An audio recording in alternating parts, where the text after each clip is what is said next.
At the train station, my husband bought me a coffee. Drink up, honey. It'll wake you up, he said. I finished it and the world began to swim before my eyes. As he was putting me on the train, he whispered, "In an hour you won't remember your name." My consciousness was drifting away, but someone sat down next to me. "Nia, it's me, Julian."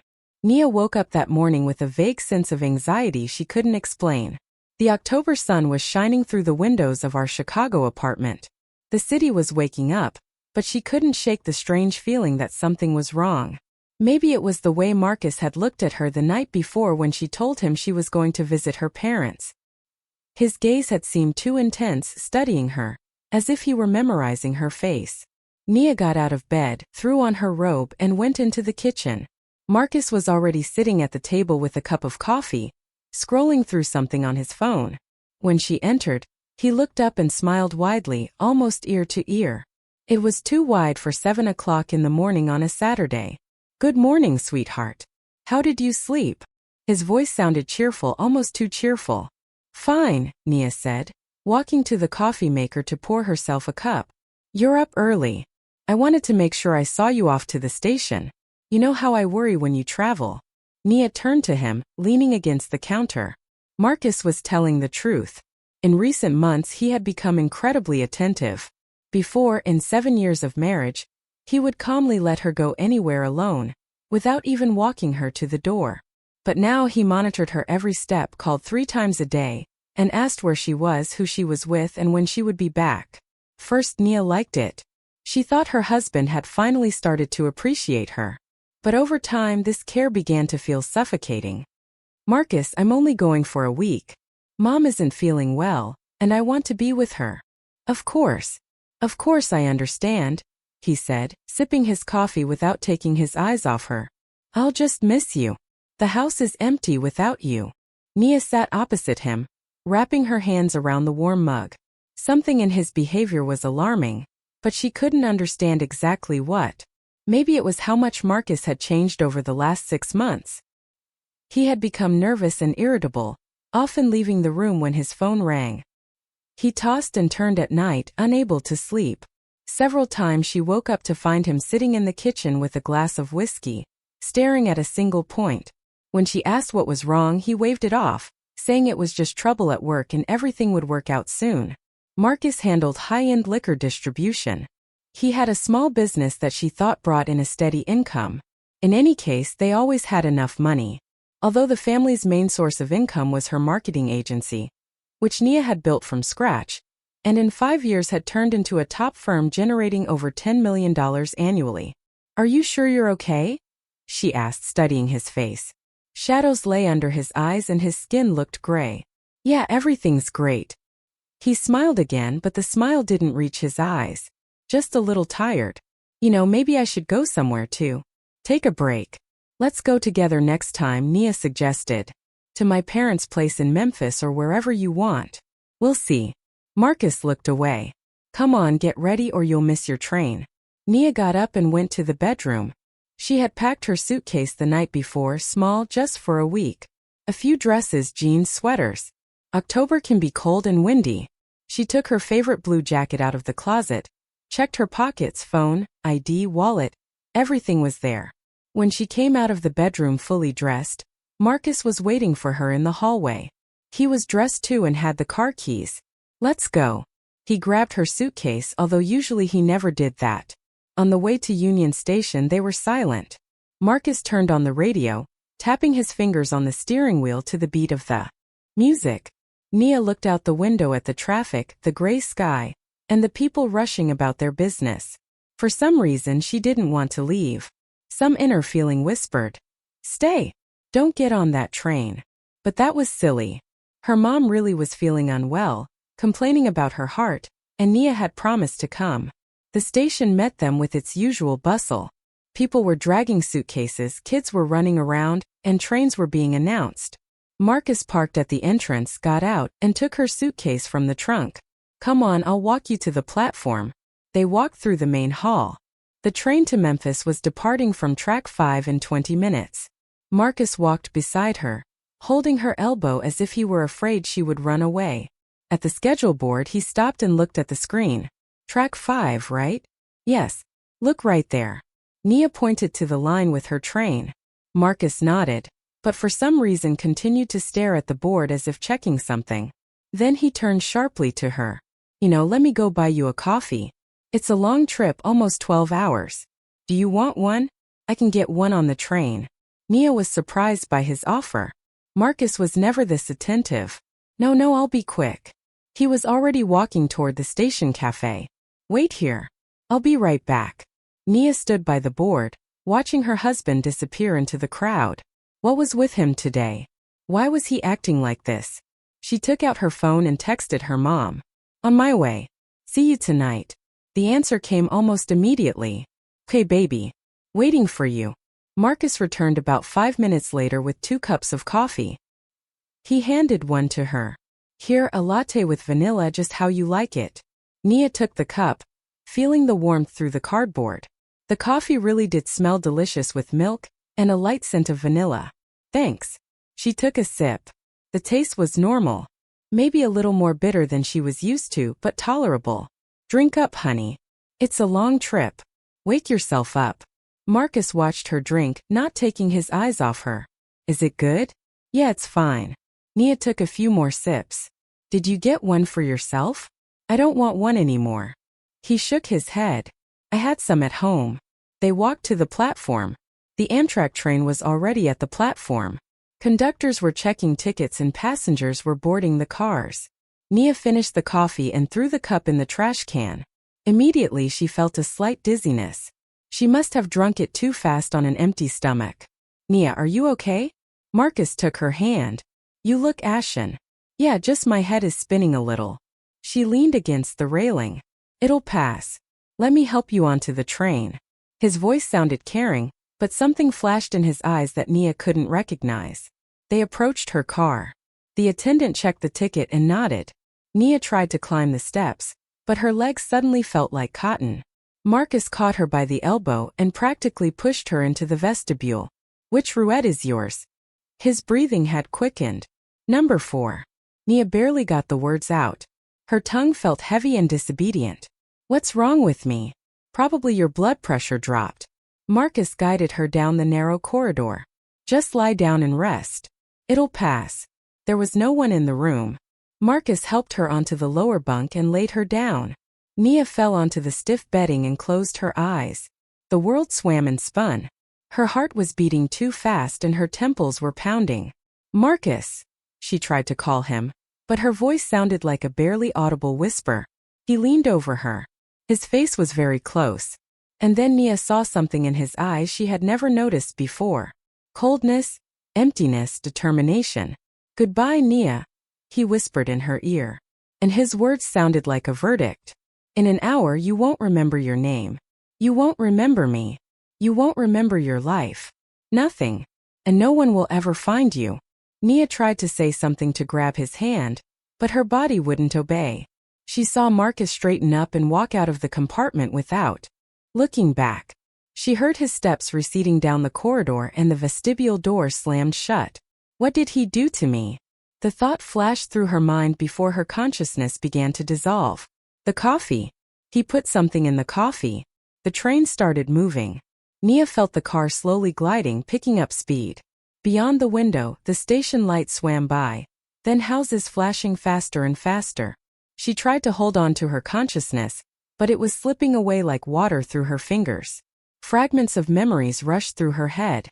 Marcus as she knew him 7 years ago, young, smiling, confident, their wedding in a small restaurant where only their closest friends came. How he kissed her in the rain during their first year of marriage. How they dreamed of children, a house, a future. And then other memories, how he had changed in recent months. Strange phone calls at night, after which he would go out onto the balcony and stand there for a long time, smoking cigarette after cigarette, even though he had quit 3 years ago. How he once snapped at her over nothing, yelled, and then apologized, saying it was stress at work. How she once accidentally overheard a snippet of his phone conversation. I need time. I'll find the money. Give me another month. Money. The thought broke through the fog in her head. He needed money. Nia owned a successful marketing agency. 3 offices, 30 employees. Annual revenue over $10 million, plus the apartment in downtown Chicago she had bought with her own money before the marriage. Another condo in Miami they bought last year as an investment. Bank accounts according to the will she made after the wedding. All of this would go to Marcus. He wants to kill me. Terror pierced her, sobering her for a second. But no, not kill. He said I wouldn't remember my name. Memory. He wants me to lose my memory, to disappear, to dissolve somewhere in the vastness of the country so he can access all my accounts, the real estate, the business. Nia tried to get up to call for help, but her body was paralyzed. She could only lie on that hard bunk and feel her consciousness slipping further away with every minute. Someone entered the compartment. Nia struggled to lift her eyelids and saw the blurred figure of a man. He put a backpack on the upper rack and sat opposite her. His face was blurry, as if she were looking at him through frosted glass. "Miss, are you okay?" The man's voice came from somewhere far away. "You look very gray." Nia tried to answer, but only an incoherent moan escaped her throat. The man leaned closer, and she made out a concerned face, light eyes, and a short, neat haircut. "Nia." He suddenly said her name and recognition sounded in his voice. "Nia, it's me, Julian. Julian Thorne. We went to middle school together." "God, what's wrong with you?" Julian Thorne. A memory surfaced from the edge of her mind. The boy with freckles who sat at the same desk with her in 7th grade. He helped her with math and she helped him with literature. He moved with his parents to another city after 9th grade and they lost touch. Jaleon. She managed to say his name with immense difficulty. "What happened? Are you sick?" He took her hand and checked her pulse. His fingers were warm and professional. "Pulse is rapid. You're burning up." "Wait, I'm a doctor. Let me take a look." He took a small flashlight out of his backpack and shined it in her eyes. Nia saw his face change, becoming serious and focused. Pupils are dilated and reacting poorly to light. He muttered. "Breathing is shallow. Skin is clammy. This isn't a sickness. It's poisoning or an overdose. Nia, did you take anything? Any medication?" She shook her head as much as she could. Julian frowned and continued to examine her. He checked her blood pressure with a small portable monitor he also took from his bag. "Pressure is elevated but not critical," he spoke to himself, thinking aloud. "Symptoms resemble poisoning with psychoactive substances or sedatives, but you don't look like a user." He fell silent, looked at her closely, then asked, slowly and clearly, "Nia, could someone have given you something to drink or eat shortly before you got on the train?" "Coffee. Marcus, the station." Fragments of thoughts formed a picture. "Coffee," she squeezed the words out. "Husband gave coffee." Julian's face hardened. He quickly got up, looked into the corridor and called the attendant. "This passenger has acute poisoning, possibly criminal in nature." His voice sounded authoritative and professional. "We need to call an ambulance to the nearest station immediately." "What's the next stop?" "Springfield is in 40 minutes. The attendant looked into the compartment with fright. "What's wrong with her?" "She was given some kind of drug." "I need water." "Lots of water. And your first aid kit if you have activated charcoal or something similar." The attendant rushed to get the kit. Julian returned to Nia and carefully lifted her head. "Nia, hang in there. Do you hear me? You have to hold on. I'll help you, but you have to fight. Don't let yourself lose consciousness. Understand?" She tried to nod, but her head just fell onto his arm. Consciousness was slipping away despite all efforts. The last thing she remembered was Julian's anxious face above her and his voice repeating, "Stay with me, Nia. Stay with me." And the feeling that someone had finally come to her aid, and then only darkness. Nia opened her eyes and didn't understand where she was. A white ceiling, the smell of medicine, the quiet hum of some machine nearby. Her head was splitting and her mouth was as dry as a desert. She tried to move and felt something pulling at her arm. "And 4 drip. Easy, easy. Don't move too fast." A familiar voice made her turn her head. Sitting next to the bed on an uncomfortable hospital chair was a man. He looked tired. Shadows lay under his eyes and his shirt was wrinkled. But when their eyes met, he smiled and Nia suddenly remembered. Julian. Julian Thorne from 7th grade. "Where am I?" Her voice sounded raspy, foreign. "In a hospital in Springfield." Julian leaned forward and poured water from a pitcher into a glass. Drink a little small sips. He brought the glass to her lips, and Nia greedily took a sip. Water seemed like the most delicious thing in the world. What? What happened to me? Poisoning. Julian put the glass on the nightstand. His face became serious. You were given a potent drug. If I hadn't been there. He didn't finish the sentence, but Nia understood. Memories flooded back. The station. Marcus with the coffee. His words on the train. You won't remember your name. The horror of the moment she realized her husband was trying to what? Kill her. But Julian was talking about poisoning, not just murder. What kind of drug? She asked, trying to prop herself up on her elbows. Lie still. Julian gently but firmly laid her back down. It's a complex substance. A combination of sedatives with elements that affect memory. I'm a toxicologist, Nia. I was on my way to a conference when I saw you on the train. Nia was silent, digesting the information. A toxicologist. Of all the people on that train, the one person sitting next to her happened to be the one who could save her. The drug you were given, Julian continued, is used in psychiatry in very rare cases and strictly under control. In the doses found in your blood, he paused. You would have lost your memory, possibly irreversibly. You would have forgotten who you are, where you live, your whole life. He wanted me to forget. Nia whispered, tears rolling down her cheeks on their own. Marcus, my husband, he gave me that coffee at the station. Julian handed her a tissue from the box on the nightstand. When you lost consciousness on the train, I knew immediately it wasn't a normal illness. His voice was calm and professional, but rage was readable in his eyes. The symptoms were too specific. I called the ambulance to the station in Springfield and went with you to the hospital. The local doctors here wanted to diagnose it as food poisoning, but I insisted on a toxicology screen. And what did the analysis show? Your blood contained GHB combined with scopolamine and another substance that even the local lab couldn't identify immediately. I had to send samples to my colleagues in DC. Julian took out his phone and showed her some graphs and numbers on the screen. This isn't a mix you can buy at a pharmacy. It's a specially synthesized cocktail. Someone went to great lengths to get this. Nia closed her eyes, trying to manage the nausea that washed over her. Not from the drug, but from the realization. Marcus planned this. Not an impulsive decision, not a spontaneous act. While they were arguing or living their lives, he was looking for where to get this substance. He bought it and waited for the right moment. How long was I unconscious? Almost 24 hours. Julian put away his phone. We did a stomach pump, set up IVs, administered antidotes.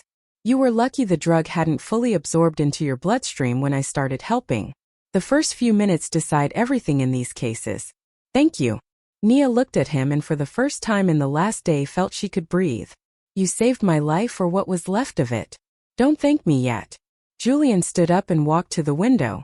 Outside was an ordinary hospital courtyard. Autumn trees with yellow leaves. Nia, I need you to tell me everything from the beginning because what your husband did is a felony. Attempted murder at best. And considering he wanted to strip you of your memory, there are other charges too. Nia nodded. Telling the story was hard. Words got stuck in her throat, but she forced herself. She talked about the last few months, how Marcus had changed, his nervousness, the strange calls, the sleepless nights, how he became obsessively caring and monitored her every step. About the phrase she accidentally overheard. Give me another month. I'll find the money. Do you have a will? Julian asked when she finished. Yes, I made one after the wedding 7 years ago. All my property goes to Marcus in the event of my death. But there's a prenup. In case of divorce, everyone keeps what's theirs. Everything I earn stays with me. And Marcus? She fell silent, realizing he is practically nothing. The business he ran. It's all in my name. The apartment is mine. The cars are mine. Even the bank account is joint. But the main funds are in my personal account. So divorce meant leaving with nothing. Julian turned to her. But if you disappear, vanish, lose your memory, and no one can find you. After some time, he can declare you dead. He gets everything. But why not just kill you? The question sounded wild, but Nia had to understand. Murder implies an investigation, forensics, suspicion. But if you just disappear, get on a train and vanish somewhere in the vastness of the country, especially without a memory. You could become homeless, die under a fence from hypothermia, or end up in a hospital for the indigent where no one knows you. Your body might never be found. And he plays the caring husband who waits, searches, and worries. The perfect alibi. Nia felt a chill run down her spine. Marcus' plan was thought out to the smallest detail. He saw her off at the station, bought coffee in front of witnesses, the caring spouse, gave her the poison drink, and put her on the train. Then nature and the drug were supposed to do their job. Wait. She suddenly remembered which train it was. I was going to my parents'. But Julian, you said you were going to a conference on the West Coast. How did we end up in the same car? Julian's face turned to stone. Because you weren't going to your parents', Nia. You were on the Empire Builder, the long-haul train that goes across the country to Seattle. It's a multi-day trip. Nia couldn't breathe. The room swam before her eyes. That's impossible. I bought a ticket to Memphis. I saw my seat number. I checked your ticket while you were unconscious. Julian took a folded piece of paper from his pocket and handed it to her. Look for yourself. Nia unfolded the ticket with trembling hands. Longue distance train route across the country. Car 7, room at 4. The ticket was issued to the name. Alicia P. Miller. A stranger's name. This isn't me. This isn't my name. I know your husband bought this ticket in advance under a fake name, and on the day of departure he switched it. You were flustered in a hurry and didn't check closely. The conductor doesn't check ID, just scans the ticket code. Marcus calculated everything. Nia crushed the ticket in her fist. So that was it. Marcus didn't just want her to disappear. He was sending her to the other end of the country. There, without a memory, without ID, she would be nobody. Just a nameless woman found on the street. My parents, she whispered. They're waiting for me. Mom will be calling when I don't show up. Phone. Julian nodded. Do you have a phone? Nia tried to remember. The phone was in her jacket pocket. Jacket? I don't know. When they brought you here, you had a jacket and a purse. It's all here. Julian went to the locker in the corner of the room, took out her blue jacket, rummaged in the pockets, and pulled out her phone. Here, but it's dead. He plugged the phone into a charger he took from his backpack. A minute later, the screen lit up. Nia saw 37 missed calls from her mom, 20 texts, 5 calls from her dad, and not a single one from Marcus. He didn't even call to see if I arrived. She looked at the screen in disbelief. Why would he? He thinks you don't remember anything anymore. Julian's voice was hard.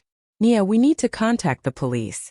I already spoke to the local investigators, but this case needs to be handled back home where the crime was committed. Do you know anyone? Nia remembered.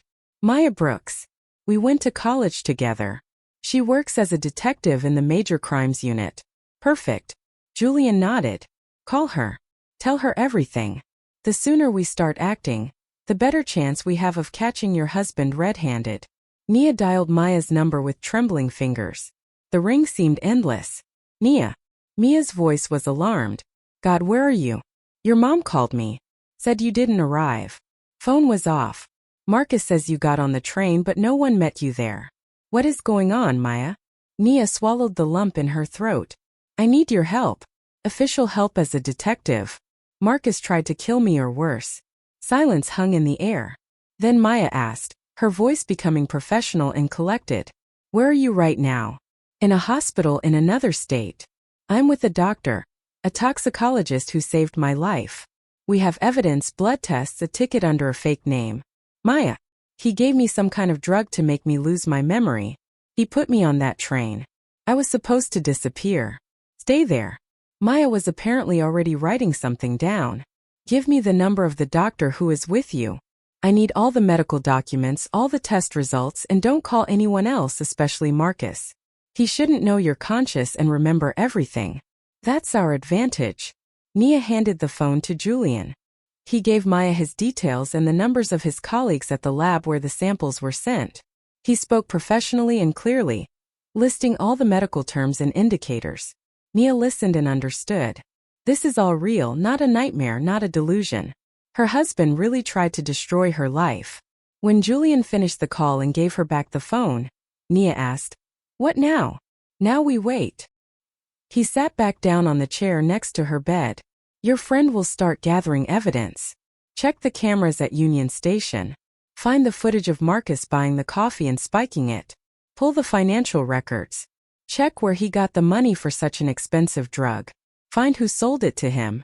Meanwhile, we stay here in safety. But what about my mom? Nia looked at the phone. She's going crazy with worry. Call her. Julian nodded. Say you suddenly got a fever. You got off the train at a station and ended up in a hospital with the flu. Don't say anything about Marcus. The fewer people who know the truth right now, the better. Nia dialed her mom's number. She answered on the first ring. Nia. Oh Lord, baby, what happened? Where are you? Mom, everything's okay. Nia tried to make her voice sound calm. I just got a high fever on the train. I felt terrible. I had to get off and go to a hospital. I'm better now, but the doctors said I can't travel yet. Mom, I'll come just a little later. Okay. Fever. Mom clearly didn't fully believe it. Should Dad and I come get you? No, don't really. I have doctors here. Everything is under control. I'll be there soon myself. Promise. They talked for a few more minutes. Her mom calmed down, but Nia felt that lying to her parents was something she was always bad at. Mom sensed something but fortunately didn't press. When Nia hung up, a nurse entered the room with a tray. Lunchtime. She put the tray on the bedside table. Broth, tea, crackers. Doctor said only light food for now. Thanks. Nia looked at the plate without appetite. You have to eat. Julian moved the table closer. You need strength. It's not going to be easy ahead. Nia picked up the spoon and scooped up the broth. It was warm and salty, and her stomach unexpectedly reminded her that she hadn't eaten in almost 2 days. She began to eat slowly in small portions while Julian sat nearby, looking out the window and thinking about something. Julian, she called out after a while. Why did you help me? I mean, we haven't seen each other in 15 years. You could have just called the medics and gone on with your business. He turned to her and in his eyes was that same kind smirk she remembered from childhood. Because you're Nia, he said simply. The same girl who protected me from the 8th graders in middle school. Remember when they stole my lunch and you walked up and said you'd tell the principal? They were so scared they never bothered me again. Nia smiled, remembering. Yeah, there was that. Julian was skinny back then with huge glasses. Everyone called him a nerd. You cried in the locker room afterward, he continued. You thought no one saw, but I came in for a textbook and heard. You were afraid they'd get revenge, but you protected me anyway. That was a long time ago. Loyalty to yourself has no statute of limitations, Julian shrugged. You were a good person then, judging by what I see now you stayed the same. And good people need to be protected. Especially from those who want to hurt them. Nia felt a lump rise in her throat. She hadn't cried when she found out what Marcus did. She hadn't cried when she realized he wanted to steal her whole life. But now, from these simple words about kindness and protection, tears rolled down on their own. Julian silently handed her a tissue, not trying to soothe or stop her. He just sat nearby, and his presence said more than any words. You are not alone. I am here. Everything will be okay. 3 days passed before Detective Maya Brooks arrived at the hospital. During these days, Nia got physically stronger. The IVs and treatment did their job. Her body was clearing out the poison, but mentally she felt shattered. She didn't sleep at night, replaying every day of the last few months in her head, trying to understand when Marcus made this monstrous decision. Was there even a minute when he hesitated?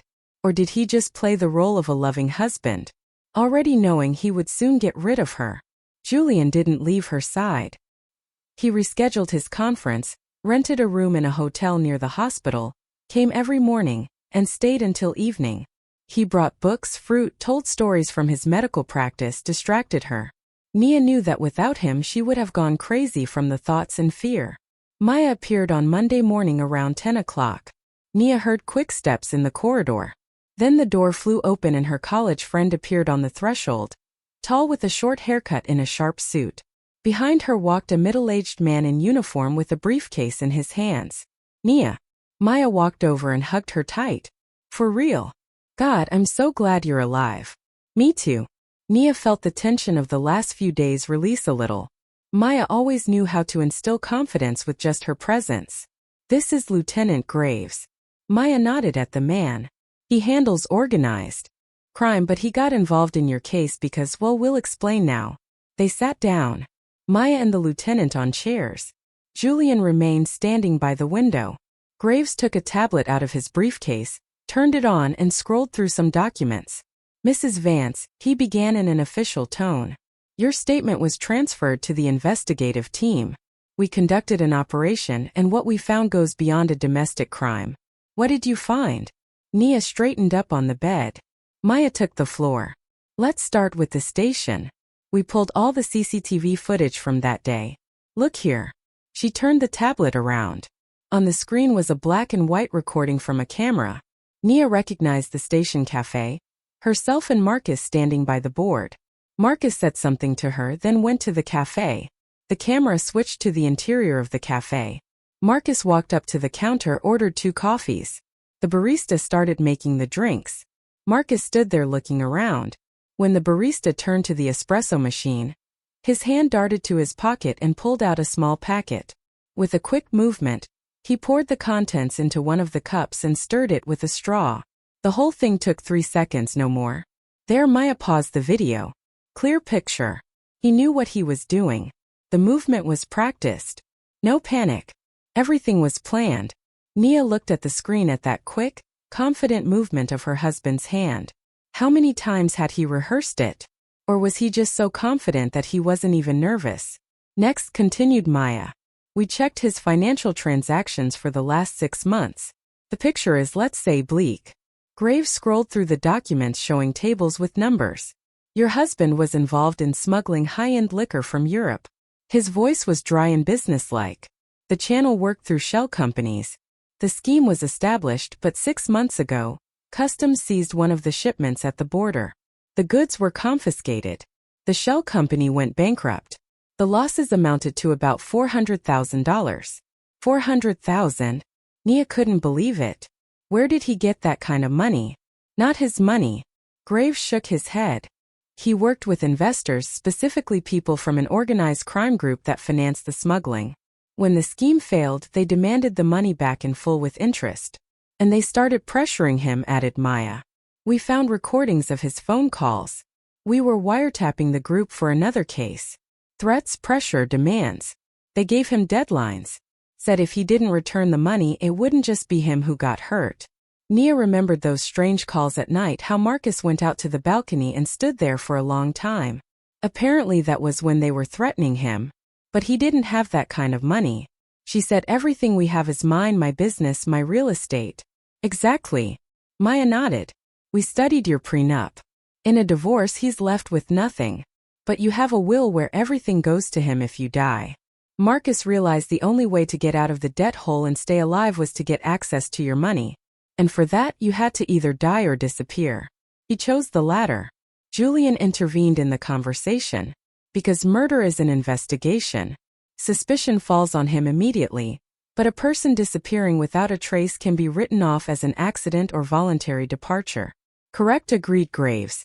And here we get to the most interesting part. We found the person who sold him the drug. He took a printed photograph out of his briefcase and placed it on the table in front of Nia. In the photo was a balding man in glasses around 40. Caleb Vance, no relation, explained the lieutenant. Former pharmacist, lost his license 3 years ago for illegally selling prescription drugs, but continued his activities underground. Deals in rare medicines, psychotropics, anything you can get on the black market. We picked him up the day before yesterday, added Maya. At first he denied it, but when we showed him the text with Marcus and threatened him with prison time for accessory to attempted murder, he cracked, gave a full confession. She took out a few more sheets and showed Nia. They were prints of messages from an encrypted app. Marcus wrote under the handle Maxarm asking about drugs for erasing memory, clarifying dosages, effects, consequences. Caleb answered in detail, explaining how and when to give it, what the effect would be, how long total memory loss would take. He bought the drug for $5,000, said Maya. They met, exchanged the goods for cash. We have footage from park cameras showing the meeting. Plus, Caleb kept a sample of the same substance he sold. We compared it with your blood test's exact match. Nia listened, and with every word, the picture became clearer and more terrifying. Marcus didn't just give in to an impulse. He planned this for weeks, maybe even months. He searched for a way, found a seller, bought the drug, studied how to use it. All this time he lived next to her, smiled, kissed her goodnight, spoke of love, and prepared to destroy her life. One more thing, Graves scrolled through the documents on the tablet. The train ticket to Seattle under the name Alicia P. Miller. We checked the purchase. The ticket was bought with cash at the Amtrak ticket counter a week before your departure. Cameras captured the buyer. It's your husband. Another recording appeared on the screen. Marcus at the counter handing over money, receiving the ticket. The date and time at the bottom of the screen, exactly a week before the day Nia planned to go to her parents. He knew in advance when I was going, whispered Nia. I told him myself. 2 weeks ago, I warned him I planned to visit Mom. And he used that, nodded Maya. Everything was calculated. He bought a ticket under a fake name so you couldn't be tracked. Chose the longest route, days of travel. During that time, the drug would have completely wiped your memory. You would have gotten off the train somewhere at an intermediate station, not remembering who you are or where you're from. No ID, no money, just another homeless person like thousands of others. And meanwhile he would start looking for me. Nia continued the thought. File a report, raise a fuss. The grieving husband. Exactly. Graves put away the tablet. After 6 months, when the search yielded nothing, he could petition the court to declare you dead or manage your assets as a missing person. Pay off the debts and start a new life. Nia closed her eyes, trying to cope with the wave of rage and pain. 7 years of marriage. 7 years when she thought she loved this man and was loved by him, and he was just waiting for a convenient moment to get rid of her. Where is he now? She asked, opening her eyes. Maya and Graves looked at each other. At home, answered Maya. Living in your apartment, going to work. We have him under surveillance. He's confident everything went according to plan. What do you mean, Nia? You are officially listed as missing, explained Maya. Your mom called him when you didn't arrive. He played the worried husband. Said he walked you to the train. You were supposed to arrive. He filed a missing person report with the police. Right now, searches are underway and we are pretending to look while watching what he does next. Yesterday he went to a lawyer, added Graves, consulting about accessing a missing spouse's accounts, asking how soon he can file for presumption of death. We recorded that too. Nia felt her insides clench with disgust. So Marcus wasn't even waiting. He was already preparing to get her money. What happens next? She asked. How do you catch him? We have a plan. Maya leaned forward. Her eyes shone with the excitement of a detective seeing a case line up into a perfect chain of evidence. Right now, Marcus has started the procedure to get access to your accounts through the court. He claims you're missing. He's your only relative here. He needs money to continue the search. The hearing is scheduled for next week. A preliminary hearing. And then we'll give him a surprise. Maya smiled, but the smile was cold. You will appear at that hearing alive, healthy with full memory, along with all the evidence, camera footage, blood tests, Caleb's testimony, the fake ticket. You won't have a chance to wiggle out of it. But the hearing is a week away. Nia looked at Julian, who listened silently to the whole conversation. What do I do all this time? Stay here, answered Graves. In safety. Marcus must not know you are alive. If he realizes the plan failed, he might try to run or worse, try to finish the job another way. He has connections to criminal structures. Those people he owes money to won't stand on ceremony if he asks them for help, reminded Maya. A hitman, an accident, a staged anything. No, better to stay dead to Marcus for another week. Okay, she nodded. I'll stay. What about my parents? Mom calls every day. She's worried. Keep saying you're in the hospital with the flu, advised Maya. Hold on for a few more days. After court, you can tell them the truth. They talked for another half hour, discussed details. Procedure. Graves gathered all the documents back into his briefcase. Maya hugged Nia. Goodbye. Hang in there, she whispered. It'll be over soon. And that bastard will get what he deserves. When they left, Nia and Julian were alone in the room. Outside, rain was falling, gray and dreary, just like her mood. How are you? Julian walked over and sat on the edge of her bed. I don't know. She looked at her hands. I still can't believe this is all true. That the person I lived with for 7 years, whom I loved, turned out to be capable of this. People change, said Julian quietly. Or they don't change. They just show their true face when life backs them into a corner. Do you think he was always like this? Just hit it? I don't know. Julian shrugged. Maybe he really loved you once. Or maybe from the very beginning he saw you only as a source of income. But it doesn't matter anymore, Nia. What matters is that you are alive. That you have a future he tried to take away. Nia nodded. Future. It was strange to think about it now when the present still seemed like a nightmare. Julian, she called when he was getting ready to leave. Thank you for everything. I don't know how I can ever repay you. No need for thanks. He smiled that same kind smile she remembered from childhood. Just live. Be happy. That will be the best thanks. He left and Nia remained alone with her thoughts. Outside it was getting dark. The rain intensified, drumming on the glass. She thought about Marcus, about how he was living in their apartment right now, confident in his victory. She thought about the court date in a week and that moment when he would see her alive. What would he feel? Fear, rage, or just cold realization that he lost? Nia didn't know, but she knew one thing for sure. She was no longer a victim. She survived, and now it was time for justice. The week dragged on excruciatingly slowly. Nia spent these days in the hospital room, formally discharged, but remaining under protection. Julian organized security through his police contacts.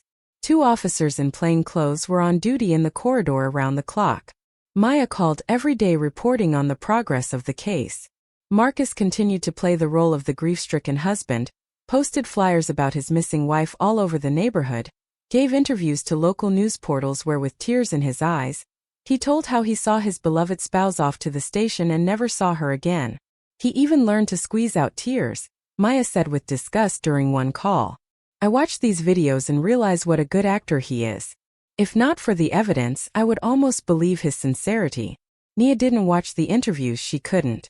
The mere thought that Marcus was publicly portraying a caring husband, while secretly planning to take her money caused a fit of nausea. She continued to tell her parents she was in the hospital with a lingering flu. Her mom believed reluctantly, but what could she do? Nia promised to come as soon as the doctors allowed it and they had to accept that. Finally, the day of the hearing arrived, or rather the preliminary hearing on accessing the missing spouse's accounts. Maya came for Nia early in the morning, brought clothes, a strict dark blue suit, a white blouse, low-heeled shoes. You'll look like a businesswoman who definitely remembers all her accounts and every penny in them, she joked, helping Nia dress. Julian went with them too. He took time off for these days, refused to leave until it was all over. Nia was grateful to him more than she could express in words. His presence gave her the strength not to break. They drove to the court in Mia's unmarked squad car with tinted windows. Lieutenant Graves sat in the front seat studying some papers. Nia looked out the window at the passing landscape. Everything seemed unreal, as if she were watching a movie about someone else's life. They arrived 2 hours before the hearing started. Graves took Nia and Julian into the courthouse through the staff entrance so no one would see. They were placed in a small witness room with a few chairs, a table, and a water cooler. Sit here, the lieutenant ordered. When the time comes, I'll call you. Marcus shouldn't know about your presence until the very moment. Nia nodded and sat on a chair. Her hands were trembling. She clasped them together to hide her nervousness. Everything will be fine. Julian sat next to her, covering her hands with his. You can do this. I'm scared, she admitted quietly. Scared to see him. Scared I won't be able to hold back. That I'll attack him or just burst into tears. You are strong, Julian squeezed her fingers. Much stronger than you think. You survived. You are here. You remember everything. That is already a victory. The rest is just a formality. They sat listening to the preparations for the session going on behind the wall. Doors slammed, voices rang out, footsteps. Nia closed her eyes, trying to calm her breathing and heartbeat. 20 minutes passed. Then the door opened and Maya entered.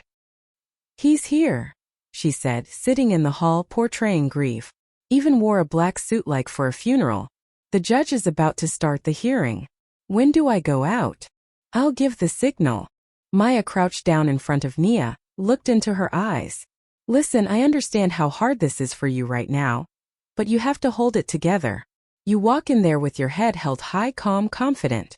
Show him and everyone that you are not a victim, that you are a winner. Can you?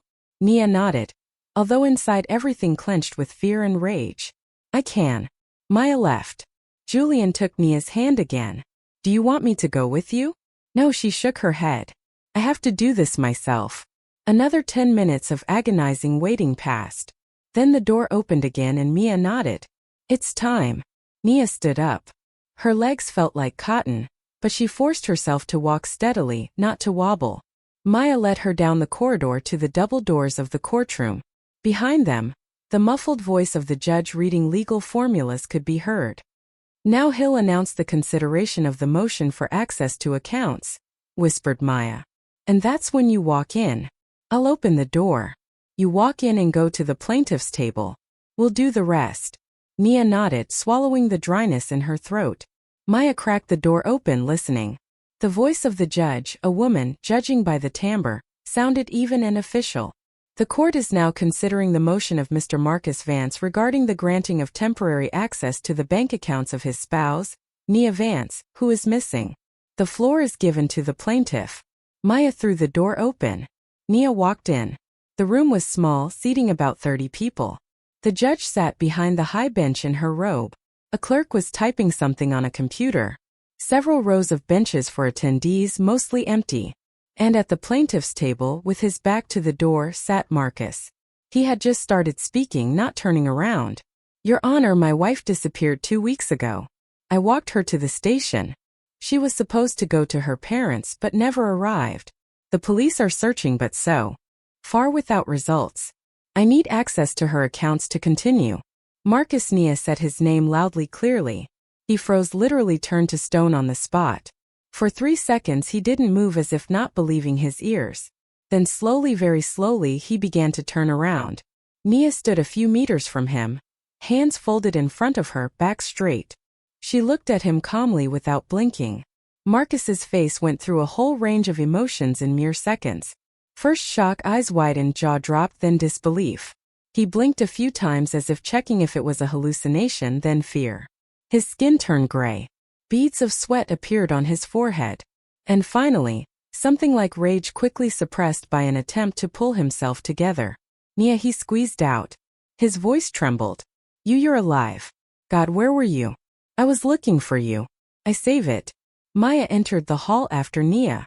Behind her were Lieutenant Graves and 2 other officers. Marcus Vance, you are under arrest on suspicion of attempted murder. You have the right to remain silent. What? Marcus jumped up from the chair. What murder? I don't understand what's happening. Nia, tell them. Tell them I didn't. You gave me coffee laced with a drug meant to wipe my memory. Nia spoke evenly, surprised by her own calmness. You put me on the wrong train, bought a ticket under a fake name. You planned for me to disappear, lose my memory, and for you to get access to all my money to pay off the debts from your failed smuggling business. That's crazy. Marcus backed away, but the officers approached him from both sides. Nia, what are you saying? What drug? I walked you to the train. Yes, I bought coffee, but it was just regular coffee. Did you get sick? I thought you were in a hospital somewhere. I searched. We have the CCTV footage. Graves took out the tablet, turned it on, and showed the judge. Here he is pouring the substance into the cup. Here he is buying the ticket under a false name. We have the testimony of the drug dealer, the victim's blood analysis, a full set of evidence. The judge studied the tablet. Her face became increasingly stern. She looked at Marcus, and there was not a drop of sympathy in her gaze. Mr. Vance, given the presented evidence, your motion for access to the accounts is denied. Her voice sounded cold. Furthermore, these materials are being transferred to the district attorney for criminal prosecution. This hearing is adjourned. No. Marcus jerked, trying to break free from the officers, but they held him firmly by the elbows. Nia, listen. I can explain everything. It's not what you think. I was desperate. They threatened me. They wanted to kill me. I didn't know what to do. You knew what to do. Nia walked closer, looking him straight in the eyes. You could have come to me, told the truth, asked for help. We were husband and wife. I would have helped, but you chose to destroy my life, strip me of everything. Memory, identity, future, for money. I loved you. He suddenly started crying. Real tears flowed down his cheeks. I swear I loved you, but I had no choice. You don't understand these people. Shut up, Nia said it quietly, but so harshly that Marcus fell silent. Don't you dare talk about love. You don't know what that is. The officers led him to the exit. Marcus walked, stumbling, looking back, trying to say something else, but Nia turned away. She didn't want to see his face or hear his voice anymore. When the door closed behind him, Nia felt her knees buckle. Julian, who had been standing by the wall the whole time, quickly walked over and caught her by the arm. It's over. It's over, he whispered. You did it. Maya walked up and hugged Nia around the shoulders. He'll get time, she said firmly. Attempted murder plus all the related charges. That's a minimum of 8 years. Maybe more if the judge is harsh. And with his debts to the mob, prison won't be sweet for him. Nia nodded, unable to speak. The emotion she had held inside all week burst out. She cried quietly, soundlessly, burying her face in Julian's shoulder. She cried from relief, from pain, from rage, from gratitude that she was alive and that there were people nearby who cared about her. The following months were hard. Court testimonies, evaluations. Nia gave interviews. She had to restore her reputation, explain to the agency's clients what happened and why she had disappeared. The story got media attention and Nia became the involuntary heroine of a scandal. But she coped, returned to work, immersed herself in projects, restored connections. The divorce was finalized in a month. The prenup worked perfectly. Marcus got nothing. Nia annulled the will the same day. She sold the apartment in downtown Chicago. She couldn't live there anymore. Every corner reminded her of the past. She bought a new one, bright with big windows and a view of the park. Julian was nearby the whole time. He returned to his work but called every evening, asked how things were, if she needed help. They started seeing each other. At first just as friends who had been through a nightmare together. They went to cafes, walked in the parks, talked about everything: childhood, life, dreams. Gradually Nia realized she felt something more for Julian than gratitude. He was kind, honest, reliable. With him she felt safe, but not in that suffocating, controlling manner as with Marcus. This was a different safety, one that gives you the freedom to be yourself, not to fear judgment, to know you will be accepted as you are. The first kiss happened 6 months after the trial. They were sitting on a bench by the lake looking at the water. Julian was telling some funny story from the hospital. Nia was laughing and suddenly he fell silent, looked at her in a way that took her breath away. Nia, he said quietly, I don't want to rush things. I know you need time after everything that happened, but I have to say it. I love you.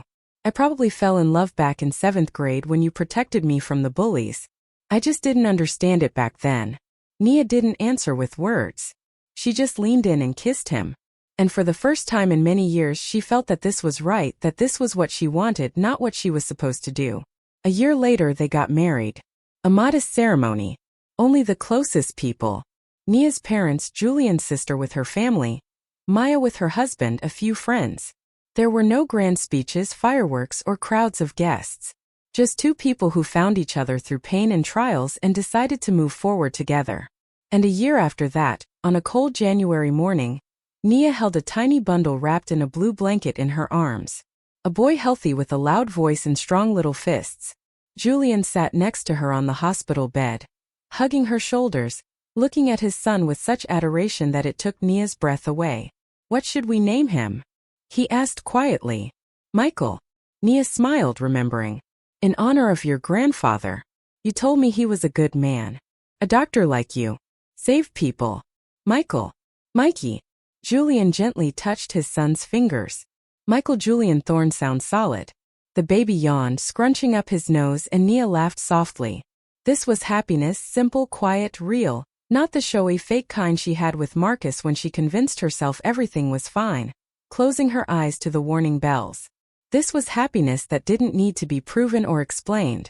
It just existed in every moment, in every look, touch, smile. Marcus was sentenced to 8 years in prison. Nia didn't go to the sentencing. She didn't want to see him again. Maya told her later that he tried to ask for leniency, citing pressure from criminal groups and desperation. But the judge was unyielding. The evidence, the cold calculation, the attempt to destroy another person's life for personal gain. All this left no room for leniency.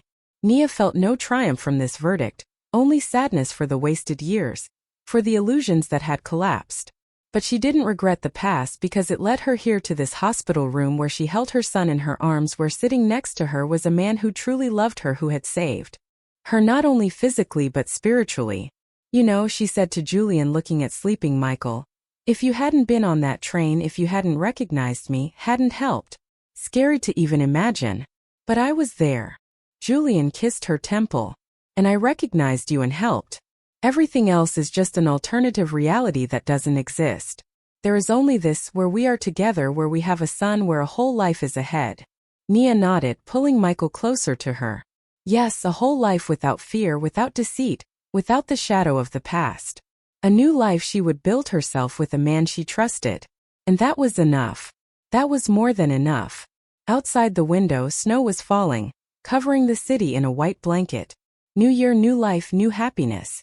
Real happiness for which she didn't have to pay, with a part of herself which required no sacrifices, only honesty, trust, and love. And Nia was finally truly happy. If you liked my story and want to hear more, go ahead and subscribe to my channel. If you'd like to support me, you can do it through Super Thanks. It would mean a lot. In the comments, tell me which city you're watching from and what time it is so I can see how far my story reaches. I've added 2 more life stories on the screen just for you. Click one now and let's keep spending time together. Much love. See you soon.